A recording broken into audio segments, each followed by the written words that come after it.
Thanks for taking the time today to chat about some tunes. Yeah, no kidding. What an incredible week it is, right? The home stretch of release period. Before we get into that, simply, how are you? I'm great. I'm excited, nervous, just all the emotions that I could feel on a release week. Yeah. Um, but otherwise, I'm doing great. Like I'm really excited about everything, and life's good, and just making the tunes and getting through it. Say no more. We are a mere few days away from the release, of course, of your debut solo EP, Too Much and Never Enough. Is it day by day, your excitement, like the levels? You get excited, you're nervous, all of this kind of thing, just a day by day thing? Or is it like when you go out into the internet and you seeing reactions and responses and comments to the singles that have been released, or just a general feeling towards the release?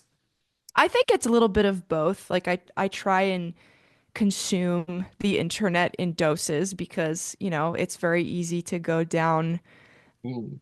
negative spirals the more we stay on it. But I try and stay positive, even if, some people are mean, which they can be, but it's okay. But I think it comes in waves because obviously it's vulnerable to release music under my own name, so it feels a little Mm. bit more personal than usual because I'm used to doing original music under my bands, so it's a little bit more weighty this time. So It has that sense of I don't know if the word's the right word, importance, but just that sense of grandeur maybe because of that yes. one specific thing. Yeah, and obviously like I've been doing and heavy music for so long, but Mm. it's just a little bit, extra special when I can sort of call something completely my own, and it's like a little baby that you're waiting to release into the world, and you hope everyone likes it. You hope you raised it right, basically. Exactly, exactly. Um, Release week. Busyness never stops. You know what it's like when you're building towards a release and you're drip feeding content, and you've got to please the algorithm, but you've also got to keep people paying attention to you. This specific point where we are just days away from the release, what is currently keeping you busy? I think just kind of making sure everything is going smoothly. Like right now we're in the process of shipping out all the hard copies and the merchandise, making sure everyone gets it in a timely fashion. So it's kind of, I'm independent and I have a really Mhm. small team, and a lot of it is just me trying to manage, making sure t-shirts get printed, making sure the shipping of the CDs arrive on time. So it's a lot of that, a lot of last minute stuff, and obviously, making the little bits and pieces of content that just to remind people like, hey, this is happening. So, resizing display pictures, resizing photos, making the same video clip a million different aspect ratios. It's just, the little tedious last minute things that I've been doing. So The word you used there is tedious. How do you make this part of things fun for yourself? Or is it just automatically more fun because of the fact that it is your baby? I think what I've always tried to lead with is making sure everything I do is something that I want to do and something that I have my whole heart in. So it's really hard right now because we're all slaves to this algorithm and we have to please and appease and make sure, oh, is this going to be actually shown to people? And I think for me, that hustle and bustle kills a little bit of the art. So I've always made sure that like, okay, if this thing that I'm promoting and this thing that I'm going to make a lot of different pieces of content for, I have to make sure that I really love it. And I think Yeah. that's helped me through this weird sort of dance monkey dance time that I feel like a lot of people are getting caught up in, and Hmm. I try and stay grounded in that way. It's not easy to do that, right? Stay grounded when you are trying to please that algorithm god, particularly as it's constantly evolving and adapting, and you have to evolve and adapt with it. So it is a long and winding release, road to release. We know this. There's a lot of work to be done. There's a lot of stops along the way. But overall, when you look at the build to this EP, have you enjoyed this long and winding road? And what have been some of your favorite things to do outside of creating the music specifically? Yeah, I love the journey.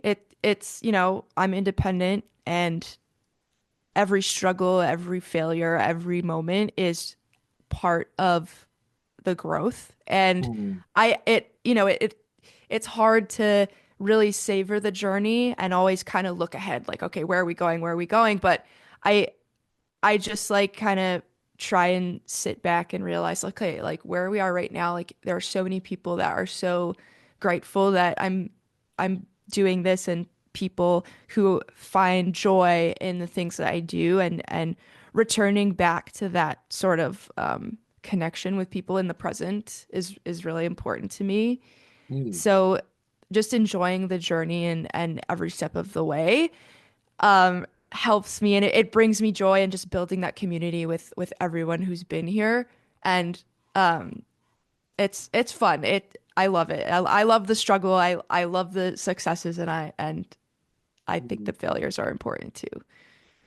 The highs and lows, yes. Yes. But yeah, those that connection. I mean, you have a connection with a wide and varied listener base. Well, that many artists and bands who dream of having to some degree, and we've seen this by the reaction to the singles. I mean, we're not just talking numbers here. We're talking about people who are actually saying things, whether it be comments or messages and things like that. I imagine you're getting a fair few on that front as well. But just the ones that are publicly available, you can see that people are enjoying what you've done with this EP. I'm not going to ask if it was a surprise because I don't necessarily think it's a surprise, but describe the feeling that you get from having the positive response to this music specifically compared to other things that you've done. Yeah, I think people, at least for my solo stuff, I've built a fan base around, covers, Mm, collaborations, features on other people's work.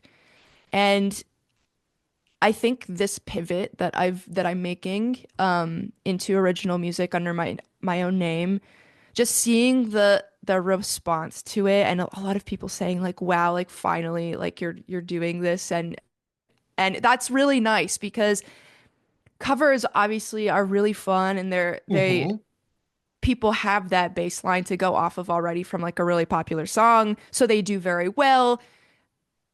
So it is scary to pivot into original music and try and make a footprint um to stand on, like for from an original standpoint, but mm, people have been receiving it really well, and it feels really good, especially coming from a lot of the YouTube videos and the covers, and also my band's work as well. yeah. Because I know it can be super confusing because I'm in like a million different projects. So, but I think it's really fun to learn where people have discovered me because it's in so many different places. So it's fun. Yeah, it is actually. It's a fun one. Like where you got to draw. I feel like a majority of the time is always probably going to be a cover of a song like you did at some point or another, and someone really enjoyed it. Might have been years ago, and then years later they find you again via this release, and they instantly recognize the name, or perhaps they recognize something else, and suddenly there's this link that didn't exist previously, now just does. And it's all across the world, which is fascinating. Yeah, it's wild. Like there was one time where I was like at the mall, and Mm, someone walked up to me, and they literally had their phone, and they pointed it to me, and it was like a TikTok video that I made. It was like a Nicki Minaj thing, and they were like, hmm "This is you." And I was like, "Yeah, that is me." So it's like it's been so random sometimes because it's like, "Oh, I found this really silly video that you did." And I think it's all just in good fun at the end of the day. Like I don't really care where someone finds me. Um, it's fun to learn. I've got to ask the question. What even made you decide it was time to go solo? Because you said yourself, tons of projects, the YouTube cover side of things so much going on, and now you're like, Mhm. okay, I want to do something under my name specifically. Yeah, it's a little bit of a story, and it happened in a few steps. And like I was on YouTube originally to promote my band and to learn how to record myself and just be a better singer. So Hmm. that's kind of how it all started. But it really happened during the beginning of the pandemic when Yeah. everything closed down. Uh, my band, Red Handed Denial, had just released I'd Rather Be Asleep. That was our album.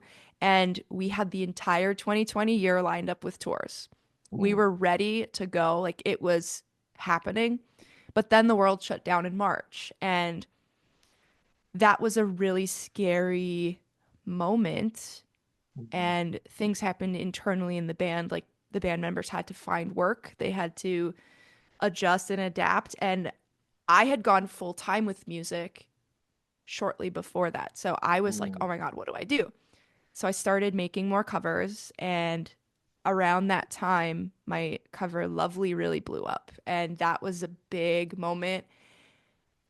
And all of a sudden, it just became something so much bigger than I thought it was ever going to be. And in my heart of hearts, like I really wish that it was the band that blew up in that way. Hmm. But I think the pandemic just decided a lot of things for me. And it took a lot of coming to terms with, you know, okay, like do I really run with this, and do I Hmm. really try and do this thing under my own name? And I was resistant for a really long time because um I had been in red-handed denial since I was 17 years old, since 2008. So it was like a big thing, and I it was many months of crying and asking the world like why did this happen? And I Hmm. realized, you know, even if my solo stuff takes off and maybe the band doesn't in the way I wanted to, I can still bring the band up in that way when I can. And Yep. I can create just so many different branches to the Lauren Babic world. And I just had to change my perspective. And the guys in the band are have been super supportive, and they're still doing their thing. They're finding joy in the things that they're doing in their life. And I think the way the cookie crumbled is the way it did, and I Yeah. finally came to terms with it. So I did more covers and found so many collaborations and started getting opportunities through even video games and all that. So Mhm. it became something so much more, and here we are. Do you Yeah. ever look back and think, God, that spiraled, that went out of control, all because of such a unique event in the world that we would hope never to ever see repeated again? But well, a different world, a different time. Who knows, right? I know, and it was such a scary time for so many parts of the industry, like the live entertainment industry. So many bands broke up during that Mm, time. So many bands f took massive financial hits that they probably haven't recovered still yeah. from.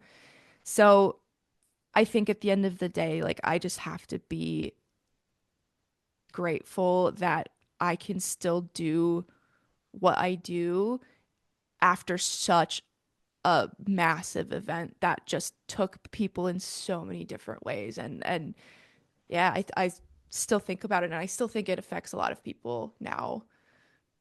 Oh, no question. And it's always heartening to hear positive stories like this, that something positive can come out of such a negative Yeah. period of time. Yeah.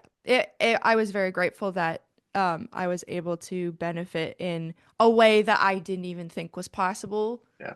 And um the pandemic just brought on just a different set of opportunities for me. So Mm. I was very grateful. And so with that long-winded story, that's kind of how I'm here and able to even keep making music and pivot to almost solely originals now. So it's been awesome. That's the part, right? I mean, it's not a straight line, of course. You didn't just go, right, okay, the YouTube covers pandemic and all No. that to boom, solo writing your own material stuff. It's that stage I'm particularly interested in now as well, of how you got, well, or what specific moment in time, if you can remember it, that turned you into where we are now with the EP. I think like coming from covers, Hmm. I found myself in a place where I was like, okay, I'm feeling really uninspired right now. Like I always do covers because I really want to do them, and that's kind of Hmm. how I choose the songs I cover. But I found myself just really uninspired, and I was like, I don't feel like covering things right now. And I had so many ideas of like, Hmm. okay, I want to write a fun fierce Y2K song, which is Breathe You In, and I want to do um a deathcore song, which is I'm Bored. And I was like, I want to put these ideas somewhere, and because Red-Handed is kind of slowing down, and we had done a journey through virtual dystopia, and I was like, I need somewhere to put this creativity. So I talked to Lee Albrecht and Adam Bentley, and I was like, hey, like I know you guys work on my covers a lot, but like how do you feel about maybe helping me write some originals? And they're like, okay, Hmm. let's do it. And then we kind of just got into this flow, and I was like, you know what? I think I just want to do the thing. I want to just be an original artist moving forward, and really make a stand. And I realize I can do this. Like I can look at the things I've done organically, homegrown, independently, and now I have been writing with a lot of writers in LA. I've been tapping into the Nashville Writers Guild. So I'm already back in the writing room with so many other writers, and like it's just become this thing. And Hmm. um I want to bring this big, and I want to go on the live stage, and I want to play the festivals, and I want to do the thing, and I think it's possible. And I was just really inspired by these four songs on this EP, and it's kind of a sample platter of my vocal capabilities, but also just like me just being like, hey, I'm here. This is the beginning. Let's go, kind of thing. The statement, it's a statement. It It feels is a that very much statement. so. Those four specific tracks. This is who you are. This is what, well, part of what you're capable of. And but it feels like a stepping stone. It wasn't. This isn't a It one and is. done. Correct. And it's really exciting because like I've already gotten feedback from people who have heard the EP, and I understand it's like not a very focused sound yet. It's Hmm. very much a lot of whiplash, and I know that. Like and that's kind of me as a person and as an artist. Like I've come from many different places, and I'm bored. I throw everything at the wall but the kitchen sink. So it's too much, but then you have Sanctuary, which is using a lot of my softer vocal ranges, and I've seen comments saying Lauren really held back, so it's not enough. So it's Hmm. almost like it's too much and not enough, and it's like that I'm very aware of that, and this is just like that statement piece, and through all this there's still going to be so much evolution, so much genre exploration, and that's kind of where I'm at right now. Like what is that quintessential Lauren Babic signature sound? Because I have so much versatility, and it's like, okay, but what is the sweet spot? So we're Hmm. finding that. Okay, finding it. How far along do you think you are in that journey? Because of course, direction is important, and you need to understand the Hmm. direction that you're heading in for whatever you create in the future. Of course, experimentation is always key and fun and exciting, and no doubt that will continue.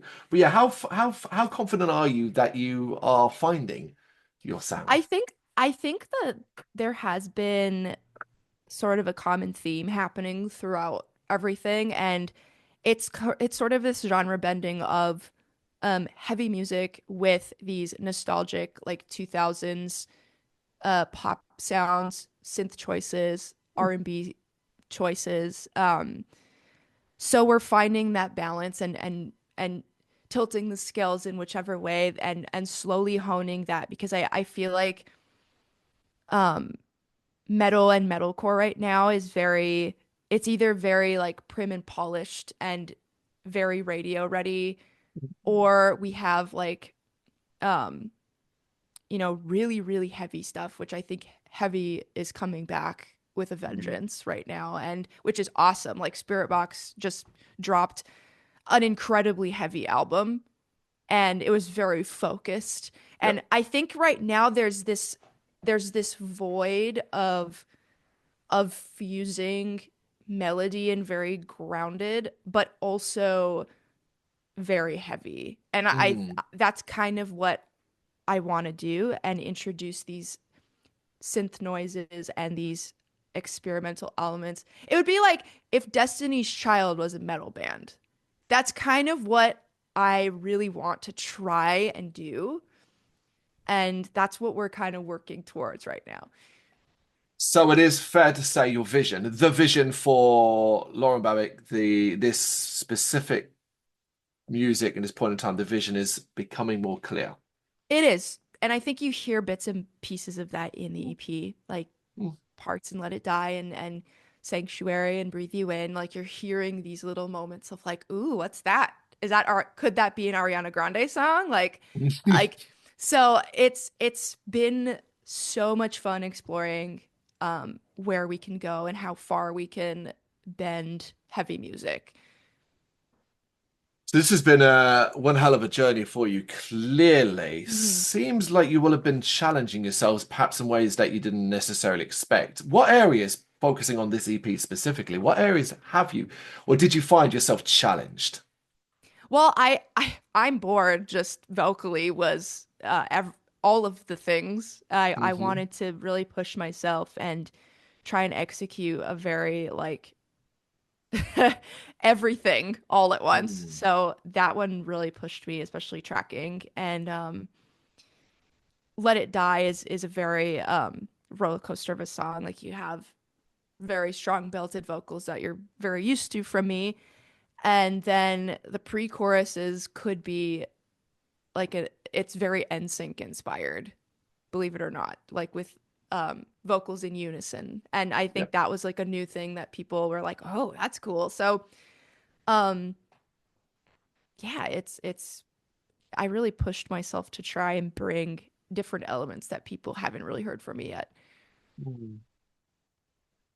How comfortable are you about pushing yourself in that way? Considering you could, if you wanted, so to speak, you have a recognizable style, whether from a covers perspective or probably previous work and stuff like that. But do you think it's really important for yourself, I'm talking about, to continue to push yourself in ways that you maybe don't expect you can? Yeah, of course. I think like if I were to just phone it in and say like, "All right, let's make 10 songs that are very radio ready and Mm. formulaic and whatever," like I would probably not feel very fulfilled as a creative person or an artist. And I just want to push these boundaries just for myself. Like I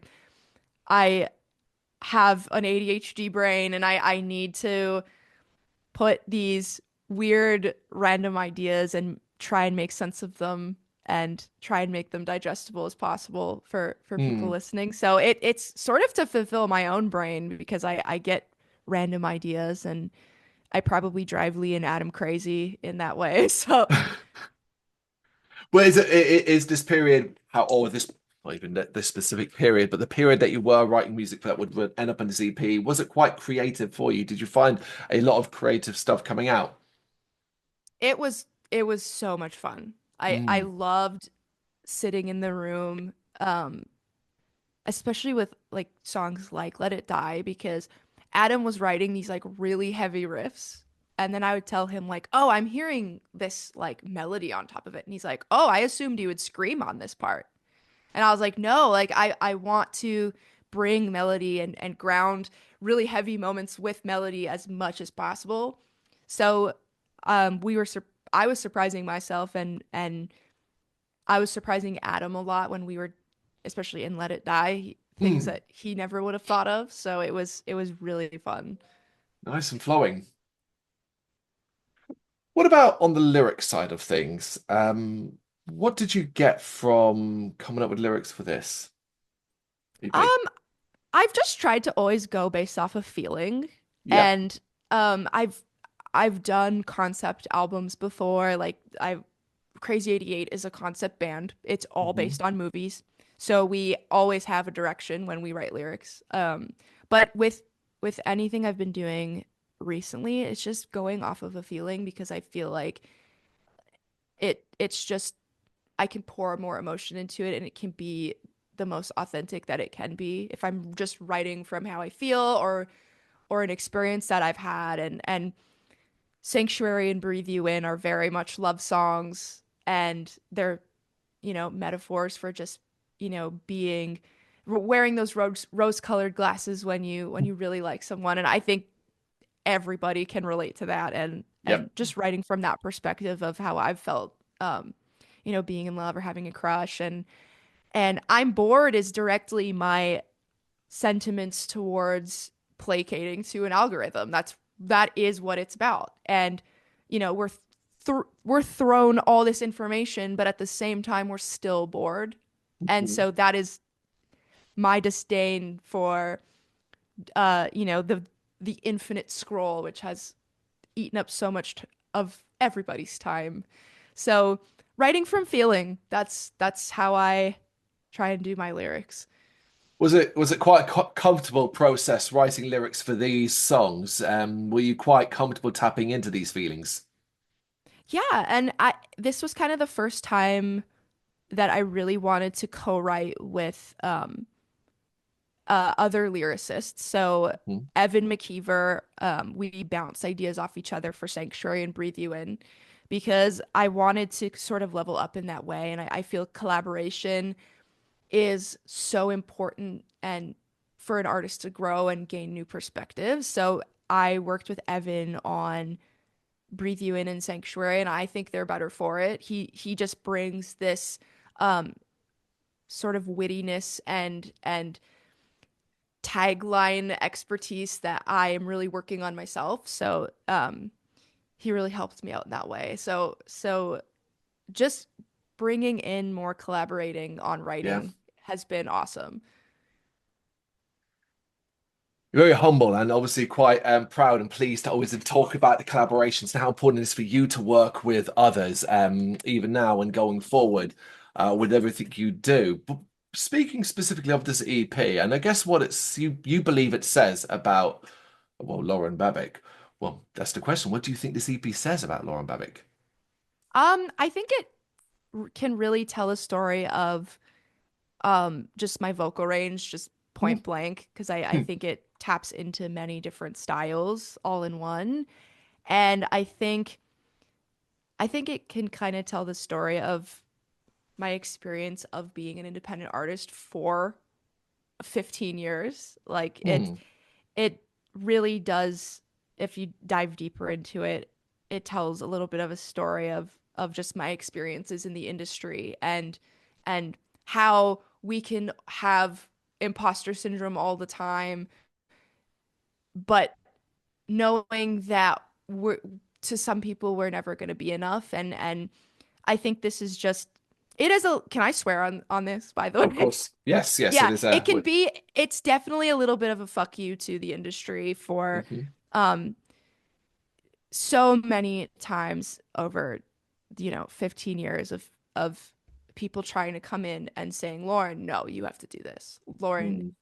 you have to dress this way. You have to look this way. You have to sound this way. And it's like, no, I don't, because like the only person I can be at the end of the day is me. And I think now more than ever, people who subscribe and listen to artists, they can see through you. They can pick up on inauthentic people. And like why would I want to be anyone else? Why would I want to wear clothes that people tell me to wear? So it's just this is me and you can take it or leave it. And if you want to jump on the LB train, then welcome. But if you don't, then you don't have to. That's really it. Completely understand. The last line in my review of the EP, which will go as of the time recording live tomorrow, is boom, mic drop from Lauren Babic, and that's what it feels like to me. It's a statement, it's your mic drop moment, and yeah, it's a fabulous EP, and I believe Thank you. those who have followed you as well up to this point, and who have, however they've heard of you, will enjoy it as a whole as well. Once you hear the full thing, and you kind of hear it as well as a 4-track release. Yes, it's for varied, as you said. But there's nothing wrong with a bit of variety in music, and it just means the Yeah, future's even more exciting. exactly. And I think now there's a lot of heavy music that across the board is sounding very similar. Mhm. And because you have some of the same producers and same mixing engineers, same masters, so many artists are applying the same uh creative processes to their songs, and I just don't want my music to all sound the same. And I Yeah. I think um I think if that's what you're expecting coming in as like a fresh listener, someone who's never heard anything from me, if you're coming in hoping for a samey, very, 4 songs that could be, you know, definitely don't expect that, because Yeah. that's not me, and I never want people to be bored, and I think I just want there to be something for everybody, and a lot of gateways for even people who don't listen to metal. Like, I think there's something to love for everybody, and that's always been my goal. Yeah, you know it as well as well, I think most people know it as well. Accessibility, that sphere, and getting as many different groups interested, or at least listening, checking something out, is the most important thing in the world. At least for growth as an artist. You can learn so much from different genres, different worlds, different things that you Exactly. just don't pay attention to. Yeah, and I love, like, I draw most of my inspiration from non-metal. Like, Yeah. some of my favorite music is, you know, R&B, pop, hip hop. And gaining perspectives from other genres is so important, because that's how you can push boundaries and push yourself creatively.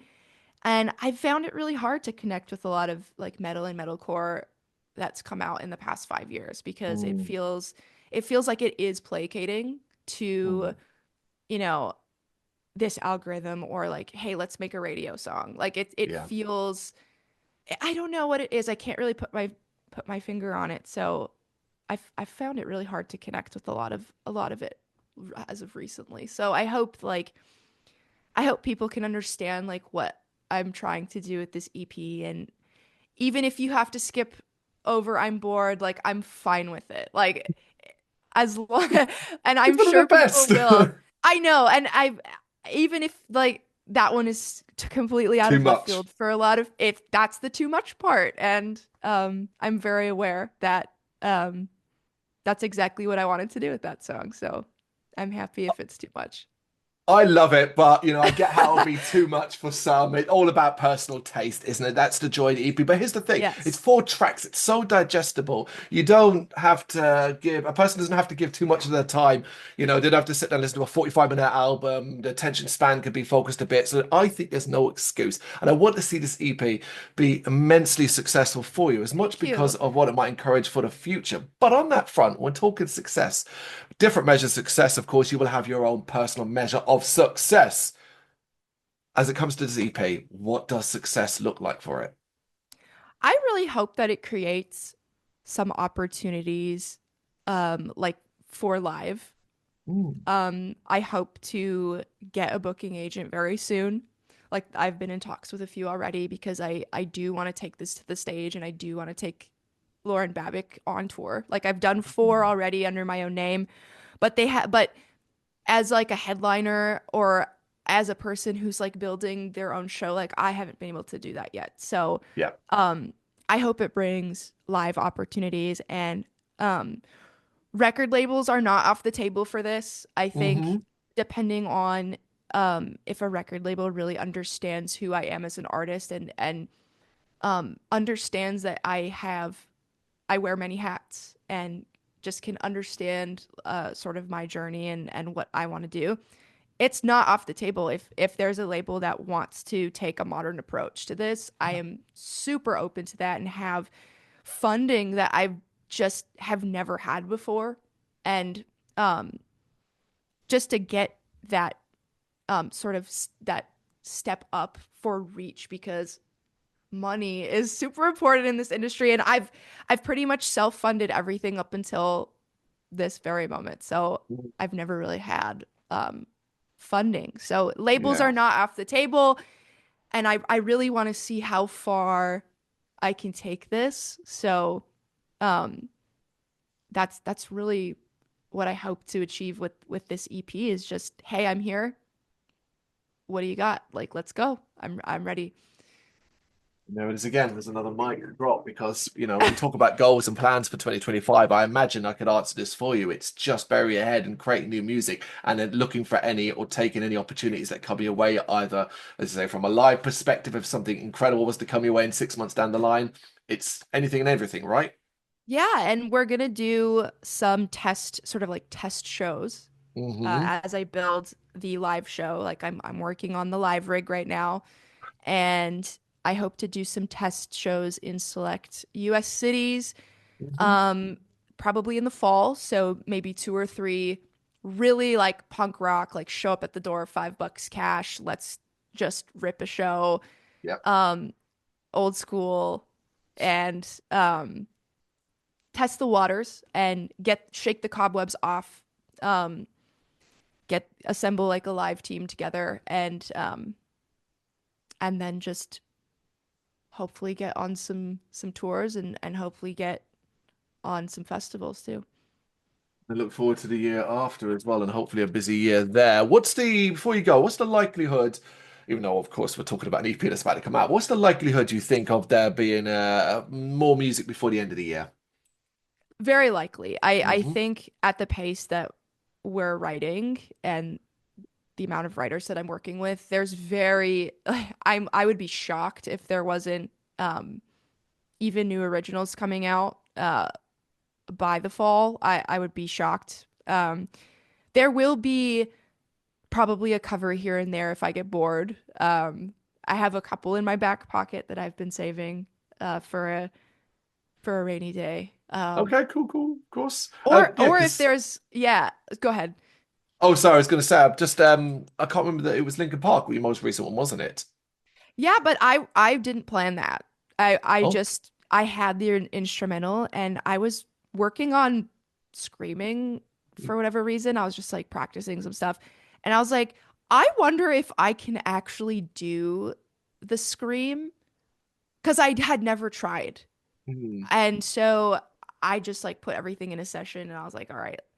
And it and I hit it twice, which is as just a full disclaimer, that is one of the hardest ones to do. And um I managed to get it twice.